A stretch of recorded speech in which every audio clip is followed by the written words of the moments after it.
Hello friends, this is Renu Yadav and welcome to my channel R Y education is life. आज हम लोग इस video में पढ़ने वाले हैं क्लास 8 ज्योग्राफी सब्जेक्ट चैप्टर 1 संसाधन। तो पार्ट 1 हम लोगों का कंप्लीट हो गया था, पार्ट 2 है ये प्राकृतिक संसाधन के प्रकार। तो अब हम लोगों को पढ़ना है उसके प्राकृतिक संसाधन के जो प्रकार हैं किन किन आधारों पे बांटा गया है। तो पहला उत्पत्ति के आधार पे बांटा गया। तो उत्पत्ति के आधार पे कितने प्रकार के संसाधन होते हैं वो जानना है। तो उत्पत्ति के आधार पर दो प्रकार के संसाधन होते हैं, एक होते हैं जैव और एक होते हैं अजैव। जैव और अजैव। तो अजैव और जैव, यही दो संसाधनों के बारे में पढ़ना है। तो जान लेते हैं कि अजैव संसाधन किसे कहते हैं। तो अजैव संसाधन जो है वो निर्जीव, मतलब जो मृत हैं उससे संबंधित होते हैं, उसे निर्जीव संसाधन कहते हैं। जैसे इसके अंतर्गत क्या क्या आ सकते हैं। तो इसके अंतर्गत आते हैं मृदा, जो जीवित चीज़ों के मरने से बनते हैं। जैसे कि मिट्टी है तो मिट्टी में पेड़ पौधे, जीवों के अंश, ये सारी चीज़ें शामिल होती हैं, ये अजैव संसाधन में आते हैं। उसके बाद आते हैं चट्टान जिसे रॉक बोला जाता है इंग्लिश में। उसके बाद हवा और आपका जल, ये सारे जो हैं क्या है, अजैव संसाधन है। ये याद रखिएगा, एग्जाम्पल उदाहरण है। तो वैसे संसाधन जो मृत होते हैं उसे हम लोग अजैव संसाधन कहते हैं। और इसके अंतर्गत आते हैं मृदा, चट्टान, मृदा मतलब मिट्टी, चट्टान, हवा, जल। आगे है जैव संसाधन के अंतर्गत क्या आते हैं। जैव संसाधन के अंतर्गत आते हैं जो जीवित हैं, जैसे पौधे। दूसरा है आपके जंतु और सजीव, ठीक है, यानी कि मानव। ये क्या है, जैव संसाधन के अंतर्गत आते हैं, जो सजीव होते हैं, जो निर्जीव नहीं होते बल्कि क्या होते हैं, ये सजीव हैं। याद रखिएगा, जो सजीव हैं, जो चल फिर सकते हैं, जो वृद्धि कर सकते हैं, जो सांस ले सकते हैं, वो क्या कहलाते हैं, जैव संसाधन कहलाते हैं। तो इस प्रकार हम लोगों ने उत्पत्ति के आधार पर दो प्रकार के संसाधन को देखा है। तो आगे पढ़ते हैं। तो अगला पॉइंट है हम लोगों का दूसरा, विकास और उपयोग के आधार पर संसाधन। तो विकास और उपयोग के आधार पर दो भागों में बांटा गया संसाधन को। पहला है वास्तविक संसाधन और दूसरा आता है संभाव्य संसाधन। ठीक है, तो इसके बारे में हम लोग जानेंगे कि ये क्या है और कहाँ कहाँ ये पाए जाते हैं और इसमें कौन कौन से आते हैं। तो पहला मैं वास्तविक संसाधन बताती हूँ। वैसे संसाधन जो वास्तविक होते हैं और जिनकी मात्रा ज्ञात होती है, यानी कि ये वास्तविक होते हैं, वास्तविक, और इनकी मात्रा के बारे में हमें ज्ञान होता है, यानी कि मात्रा का ज्ञान होता है। तो ये दो चीज़ें बहुत इम्पॉर्टेंट है। वास्तविक संसाधन को समझना है तो हमें इसकी वास्तविकता मालूम होनी चाहिए कि कितनी मात्रा में ये उपलब्ध है, और दूसरा है कि इनकी मात्रा कितना है उसकी जानकारी हमें होनी चाहिए। ठीक है, आगे दूसरा इसी के अंतर्गत अब है कि जिसका, और साथ ही साथ अगर हमें इनकी मात्रा का पता है तो साथ ही साथ ये भी मालूम है होना चाहिए कि इसका प्रयोग हो रहा है कि नहीं, यानी कि क्या हम लोग इसका उपयोग कर रहे हैं या नहीं कर रहे हैं। उसके बाद इस तरह में कौन कौन से संसाधन आते हैं। तो इसमें आते हैं खनिज तेल, मतलब ये वास्तविक भी हैं और साथ ही साथ इसका उपयोग वर्तमान में किया जा रहा है। खनिज तेल जैसे पेट्रोलियम हो गए, केरोसिन ऑयल हो गए, ये सारे क्या हैं, आपका खनिज तेल हो गए। उसके बाद ये कहाँ से निकाला जाता है। तो पश्चिम एशिया, इसका जो क्षेत्र है पश्चिम एशिया से निकाला जाता है। अगर भारत में बात करें तो भारत के महाराष्ट्र के दक्कन में, यानी कि आप महाराष्ट्र याद रखिए, महाराष्ट्र से निकाला जाता है। तो ये महाराष्ट्र के दक्कन में, और मैं बता दूं कि महाराष्ट्र के दक्कन में जो निकाला जाता है वो काली मिट्टी, ठीक है, महाराष्ट्र के दक्कन पठार की काली मिट्टी जो है एक वास्तविक संसाधन के रूप में है, जहाँ पे कपास की खेती सबसे ज़्यादा होती है। आगे झारखंड में कोयला, अगर झारखंड की बात करें तो हमारा जो स्टेट है झारखंड, यहाँ पे कोयला हम लोगों को मिलता है। ये क्या है, एक वास्तविक संसाधन है जिसका आज प्रयोग किया जा रहा है दैनिक जीवन में। बॉक्साइट, झारखंड से बॉक्साइट भी निकाला जाता है। तो ये सारे क्या है ना, वास्तविक संसाधन है जिसकी मात्रा हमें पता है और साथ ही साथ इसका प्रयोग अभी हम लोग कर रहे हैं। आगे हम लोग बढ़ते हैं संभाव्य संसाधन के बारे में, कि संभाव्य संसाधन किसे कहेंगे हम लोग। तो संभाव्य संसाधन के बारे में बताते हैं। संभाव्य संसाधन ये है कि वैसे संसाधन जो संभाव्य होते हैं, यानी कि हमें एक संभावना होती है, मतलब एक हम लोग अनुमान लगाते हैं, और जिसकी मात्रा हमें ज्ञात नहीं होती है और उसका वर्तमान समय में यानी कि प्रेजेंट टाइम में अभी प्रयोग नहीं किया जाता है, लेकिन हम लोग फ्यूचर में इसका प्रयोग करते हैं, यानी कि भविष्य के लिए रखा जाता है। ठीक है, वैसे संसाधन है, याद रखिएगा। तो इसका अभी प्रयोग नहीं होता है, बल्कि हम लोग भविष्य के लिए इसका प्रयोग करने के लिए रखते हैं उसको। साथ ही साथ वर्तमान में अगर बात करें तो प्रौद्योगिकी का स्तर संभवतः इन संसाधनों को आसानी से प्रयोग के लिए पर्याप्त रूप से उन्नत नहीं है। यानी कि अभी कुछ ऐसे संसाधन हैं जो, मतलब ऐसे कुछ संसाधन हैं जिसका हम लोग अभी प्रयोग नहीं कर सकते, क्योंकि हमारे पास वैसे मशीन नहीं है या फिर हमारे पास वैसा टेक्नोलॉजी नहीं है जिसका प्रयोग करके हम उन संसाधनों को बाहर निकालें और फिर उसका प्रयोग कर सकें। जैसे लद्दाख में पाया जाने वाला यूरेनियम, जो लद्दाख है, लद्दाख ये हमारे कश्मीर में है, और मैं बता दूं कि लद्दाख में यूरेनियम पाया जाता है। ये जो यूरेनियम है एक संभाव्य संसाधन है जिसका प्रयोग अभी नहीं किया जा रहा है, बल्कि इसको भविष्य के लिए सुरक्षित रखा गया है कि आने वाली जो पीढ़ी है 2060, 2070 या फिर बोल सकते हैं 3000 ईस्वी के आसपास, मतलब जब ऐसी कोई व्यवस्था हो जाएगी जिससे इसका हम लोग निष्कासन कर सकेंगे और उसका प्रयोग किया जा सकेगा। उसके बाद यहाँ केरल के तटीय रेत में पाए जाने वाला मोनाजाइट। तो केरल का जो तटीय इलाका है जिसको बोलते हैं कोस्टल एरिया, जो समुद्र से सटा हुआ एरिया है, तो केरल के रेत में, यानी कि केरल के तटीय इलाकों में जो रेत पाया जाता है, तो रेत में पाया जाने वाला एक संसाधन है मोनाजाइट। ये भी एक संसाधन है जिसका प्रयोग भविष्य में किया जाएगा। तो ये सब संभाव्य संसाधन के अंतर्गत आते हैं। अगर बात करें 200 साल पहले की जो तीव्र गति वाली जो पवनें होती थी, वो भी एक संभाव्य संसाधन थी, और आज ये वास्तविक संसाधन है जिसका प्रयोग हम लोग पवन चक्की के रूप में करते हैं बिजली उत्पादन में।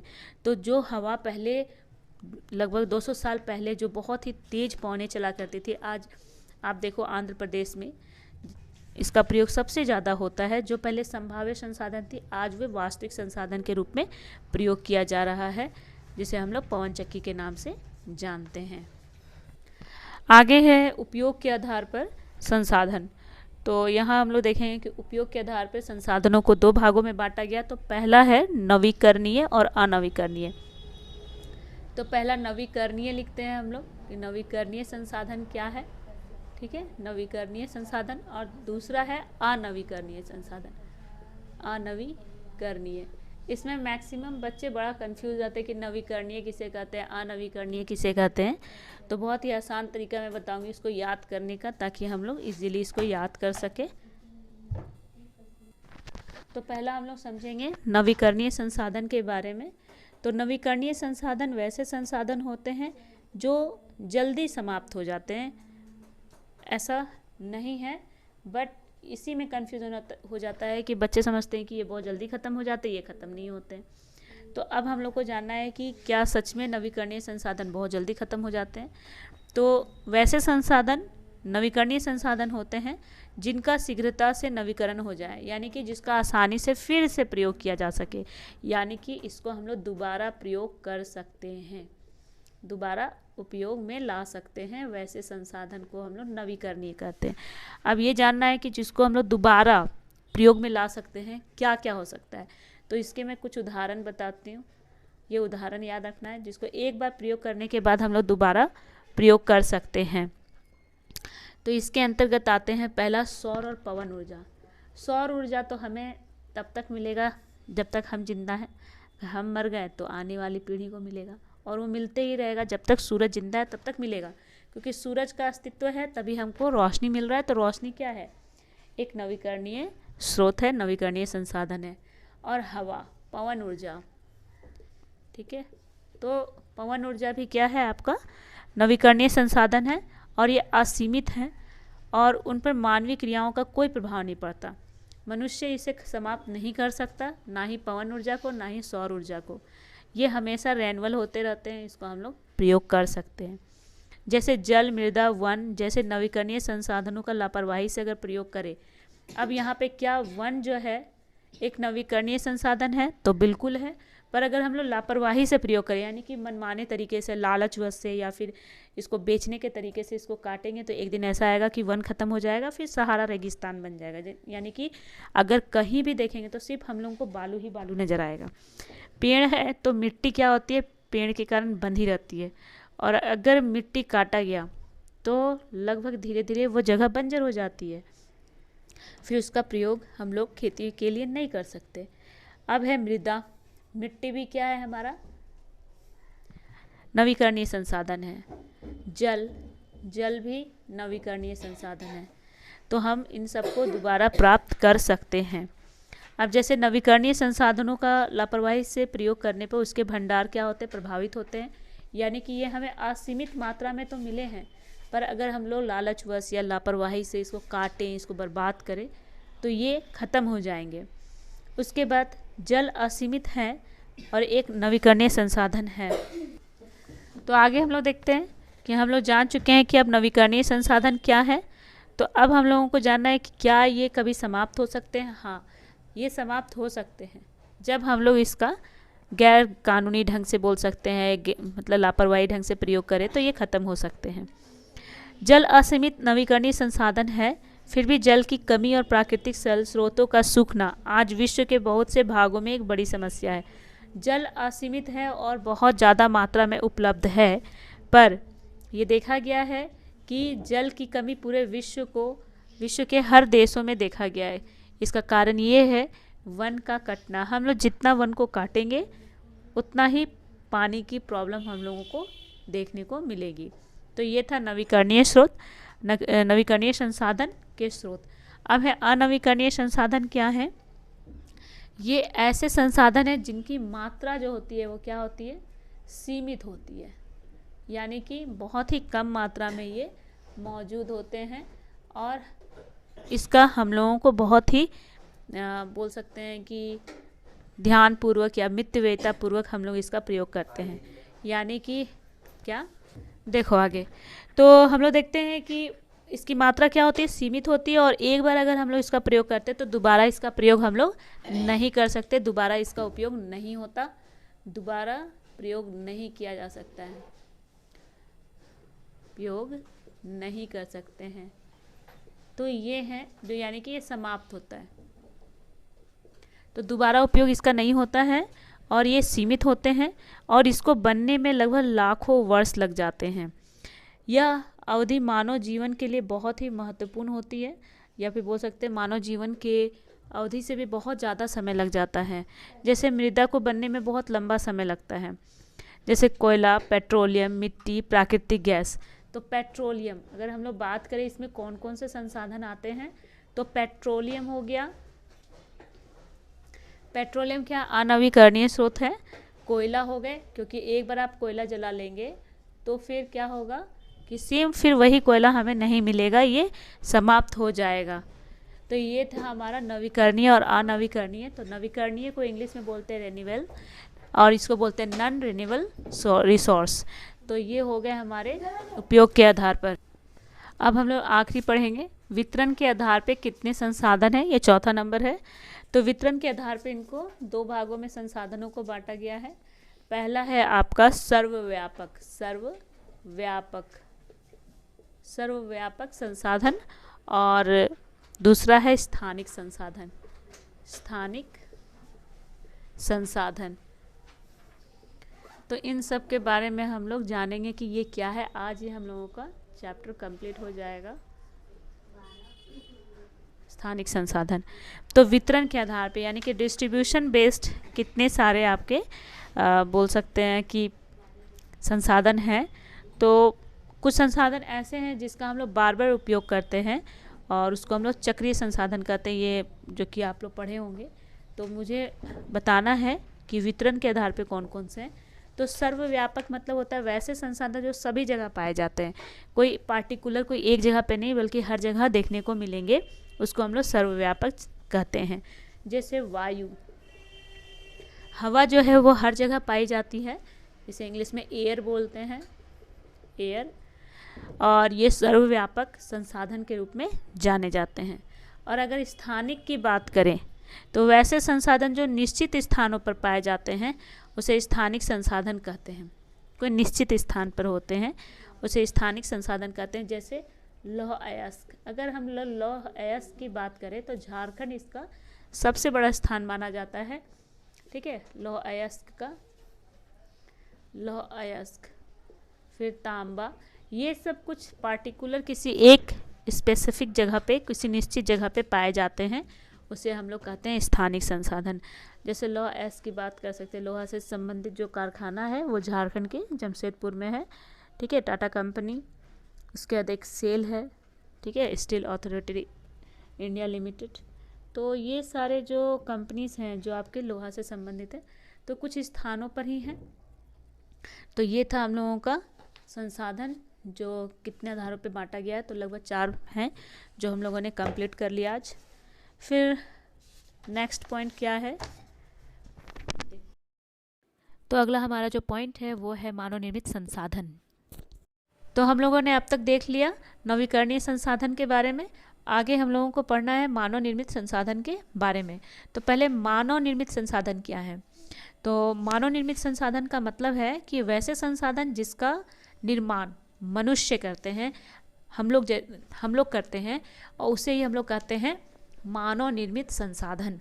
जब प्राकृतिक पदार्थों का वास्तविक रूप बदल जाए, यानी कि जो प्राकृतिक संसाधन हमें दिए गए हैं हम लोग उसको डायरेक्ट यूज़ नहीं करते हैं, बल्कि उसको चेंज कर देते हैं, उसको बदल देते हैं, और बदल करके हम लोग नए रूप में उसका प्रयोग करते हैं, उसे ही हम लोग मानव निर्मित संसाधन कहते हैं। बस इतना ही है, यानी कि जो भी प्राकृतिक संसाधन है उसको डायरेक्ट यूज़ नहीं करते हैं, सीधे जंगल से उठा के ले आए और उसको हम लोग यूज़ कर रहे हैं, ऐसा नहीं है। ठीक है, जैसे मान लीजिए एक पत्ता है, पत्ता को हम लोग डायरेक्ट लाएँ और उसको यूज़ कर रहे हैं, तो उस पत्ते का प्रयोग पत्तल बना के कर रहे हैं।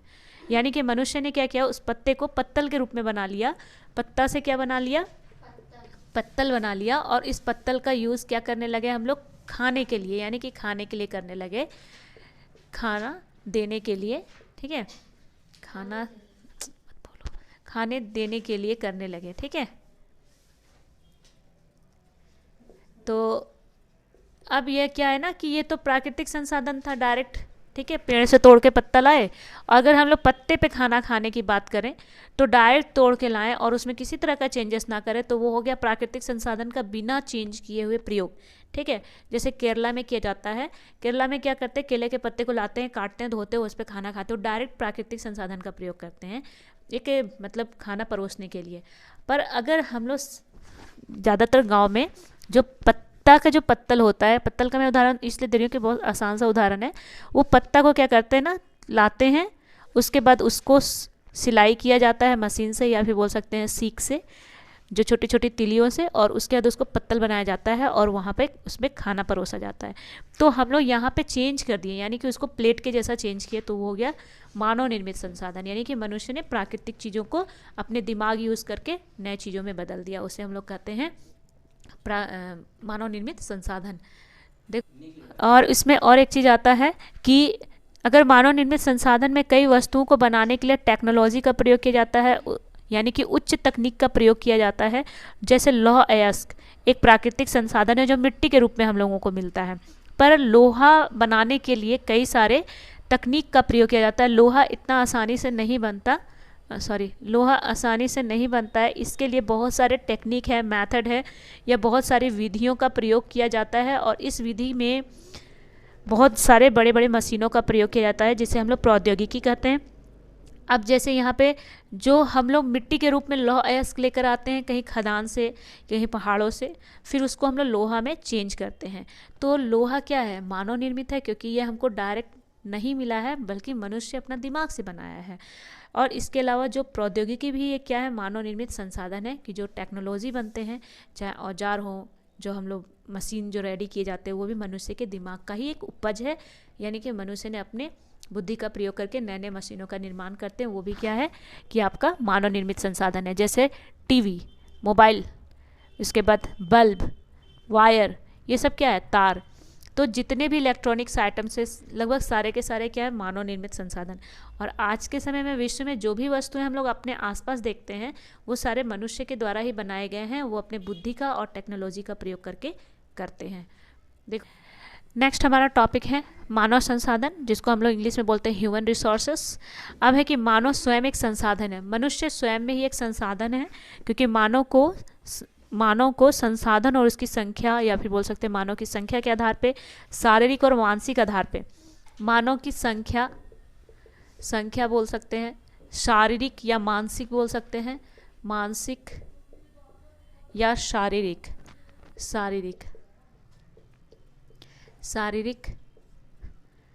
तो ये सारे जो चीज़ें हैं जो मनुष्य के अंदर पाई जाती हैं, जो मनुष्य की जो संख्या है या मानसिक उसका स्तर या शारीरिक स्तर, मनुष्य को क्या करती है, शक्ति प्रदान करती है, एक पावर देती है, जिसके द्वारा वो क्या कर सकता है, किसी भी चीज़ का निर्माण कर सकता है।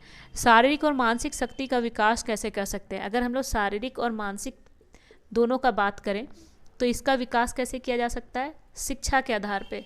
अगर कोई व्यक्ति है और उसका शारीरिक और मानसिक स्थिति सही है तो वो शिक्षा प्राप्त करके अपने आप को विकसित कर सकता है। उसके द्वारा नई तकनीक का प्रयोग किया जाता है, यानी कि निर्माण करता है। स्वास्थ्य और कौशल की सहायता से किसी भी मानव संसाधन का विकास किया जा सकता है।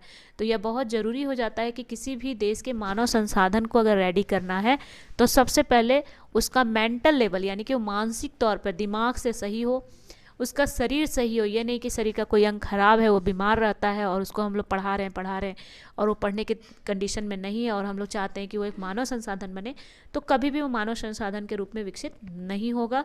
और किसी भी व्यक्ति को अगर सही तरीके से मानव संसाधन बनाना है तो ज़रूरी है कि उसको उच्च शिक्षा, यानी कि शिक्षा दिया जाए, तकनीक से उसको डेवलप किया जाए, और उसको स्वास्थ्य और कौशल, यानी कि उनको सेल्फ एम्प्लॉयड सिखाया जाए, यानी कि उनके हाथ में कुछ हुनर हो, जैसे कोई ना कोई चीज़ का निर्माण करना, जैसे किताब लिखने का हुनर, कविता लिखने का हुनर, ड्राइंग बनाने का, ये सारे कुछ तकनीक होने चाहिए जो बच्चों के अंदर विकसित किए जाए, ताकि बच्चा एक अच्छा मानव संसाधन बन के उभरे।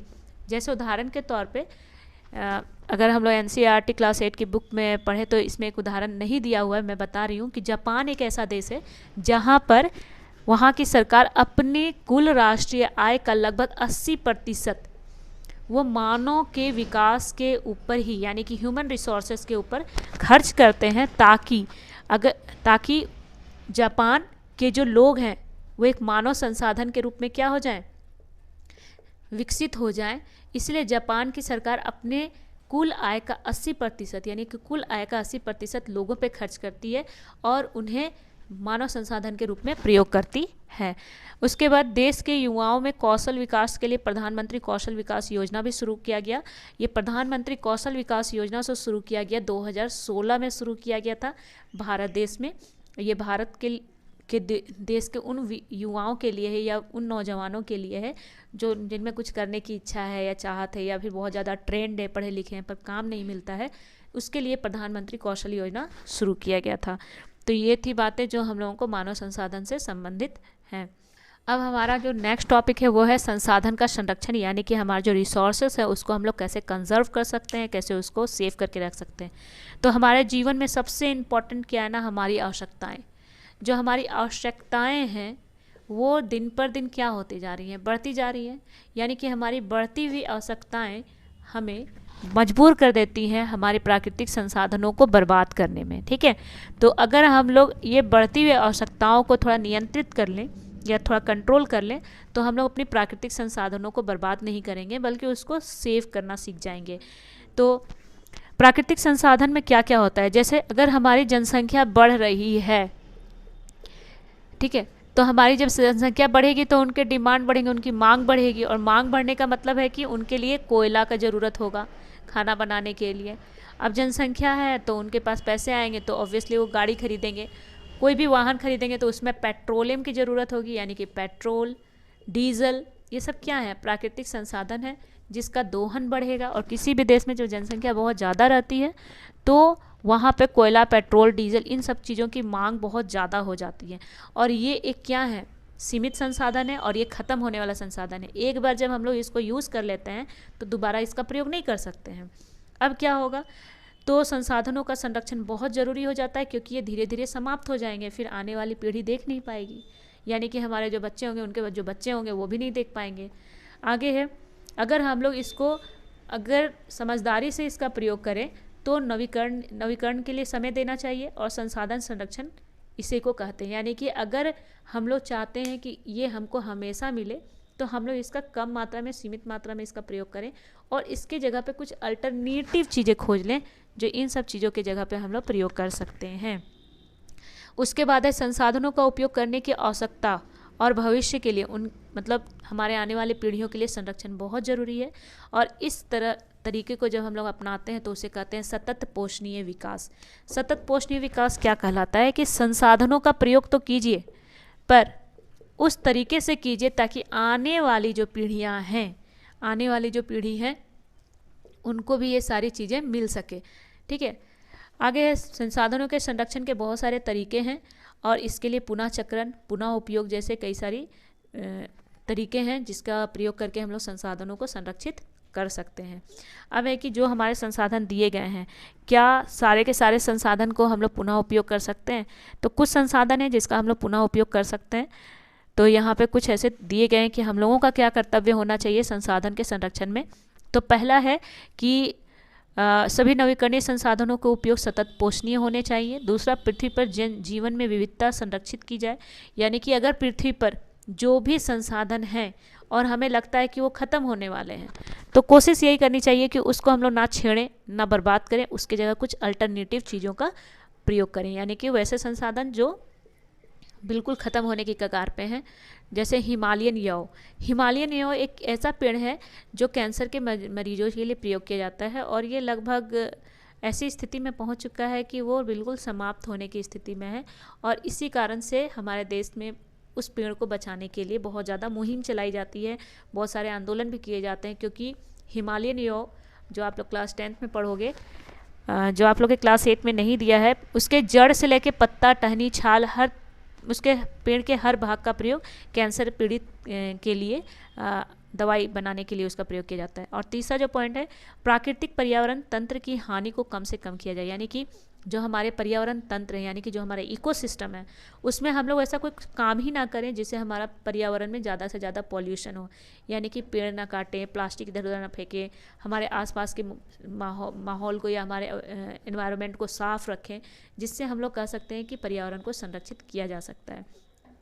अब है कि इस चीज़ को बढ़ावा देने के लिए, सतत पोषणीय विकास को बढ़ावा देने के लिए 2015 में यहाँ एक प्रोग्राम चलाया गया था, और ये संयुक्त राष्ट्र संघ के सभी सदस्य देशों, यानी कि 2030 तक एक चला रहे हैं SDGs। इसको याद रखना है, SDGs क्या है? Sustainable development goal. Sustainable development goal जो 2030 तक चलेगा। ऐसा माना जा रहा है कि 2030 तक में सतत पोषणीय विकास के लिए बहुत सारे ऐसे कार्य किए जाएंगे जिसमें यह लक्ष्य को प्राप्त किया जाएगा, और हमारे पृथ्वी पे जो प्राकृतिक संसाधन में प्रॉब्लम आ रहा है उसको हम लोग सॉल्व करेंगे। इसके लिए 17 लक्ष्य निर्धारित किए गए हैं। इसके अंतर्गत 17 लक्ष्य निर्धारित किए गए हैं, और ये सारे के सारे लक्ष्य हमारे सतत पोषणीय विकास के अंतर्गत आते हैं। इसमें महत्वपूर्ण है गरीबी, जो गरीबी को सभी रूपों में समाप्त करना, यानी कि मोस्ट इम्पॉर्टेंट है कि गरीबी ख़त्म करना। और गरीबी ख़त्म करना इतना आसान नहीं है जिस तरह से गरीबी बढ़ रही है, और गरीबी का मुख्य कारण जनसंख्या वृद्धि है। दूसरा है खाद्य सुरक्षा, यानी कि सबको खाना मिलना चाहिए। अगर हम लोग भविष्य में सबको खाना दें तो माना जाता है कि सतत पोषणीय विकास संभव है।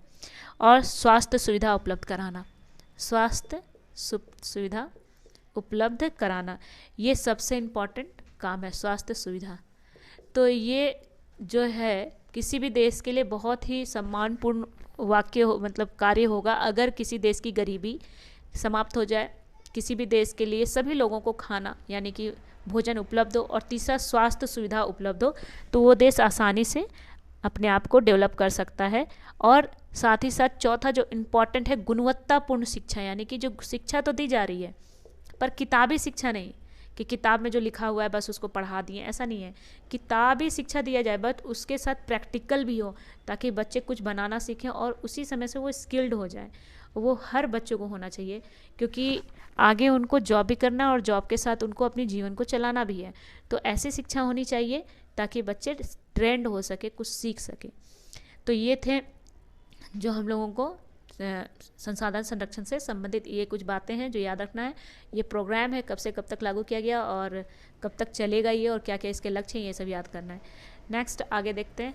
अब इस चैप्टर से संबंधित कुछ महत्वपूर्ण शब्द है जो आप लोगों के लिए बहुत ही इंपॉर्टेंट है, क्योंकि कुछ हिंदी मीडियम के स्टूडेंट्स हैं जिसे इंग्लिश वर्ड्स को याद करने में प्रॉब्लम होता है, इसलिए मैंने हिंदी और इंग्लिश दोनों लिखा है यहाँ पे। तो पहला है संसाधन। संसाधन को इंग्लिश में बोलते हैं रिसोर्स। क्या बोलते हैं? रिसोर्स। नेक्स्ट पॉइंट आते हैं हम लोग, दूसरा वर्ड है पेटेंट। पेटेंट को पेटेंट ही कहा जाता है, और संभाव्य का मतलब होता है पॉसिबल। नेक्स्ट आते हैं हम लोग 4 नंबर। 4 नंबर जो पॉइंट है हमारा, अजेव। अजेव को हम लोग बोलते हैं अबायोटिक। Abiotic, abiotic. ये 4 हो गए हमारे। नेक्स्ट हमारा जो पॉइंट है, नेक्स्ट हमारा जो वर्ड है मानव। मानव को इंग्लिश में बोलते हैं ह्यूमन। नेक्स्ट पॉइंट है जेव। जेव को बोलते हैं बायोटिक। 7 नंबर वाणिज्यिक। वाणिज्यिक को इंग्लिश में बोलते हैं कमर्शियल। कमर्शियल। नेक्स्ट है क्वेश्चन नंबर पॉइंट नंबर 8, मानव निर्मित। मानव निर्मित को बोलते हैं मैन मेड। और हमारा लास्ट जो वर्ड है वो है सतत पोषणीय, जिसको बोलते हैं सस्टेनेबल। सस्टेनेबल। तो ये कुछ वर्ड्स हैं जो आपके ज्योग्राफी चैप्टर 1 से संबंधित है। तो हिंदी से इंग्लिश थोड़ा सा याद करना भी ज़रूरी होता है, क्योंकि कुछ वर्ड्स ऐसे हैं जो बिल्कुल इजी हैं याद करना, ताकि आगे क्लासेस में आपको थोड़ा हेल्प मिल जाए। तो आई होप ये वीडियो आप लोगों को पसंद आया होगा। अगर पसंद आता है तो प्लीज़ मेरे चैनल को सब्सक्राइब करें, मेरे वीडियो को लाइक करें, साथ ही साथ इसे शेयर भी करें। Thank you for watching my video. Okay, bye.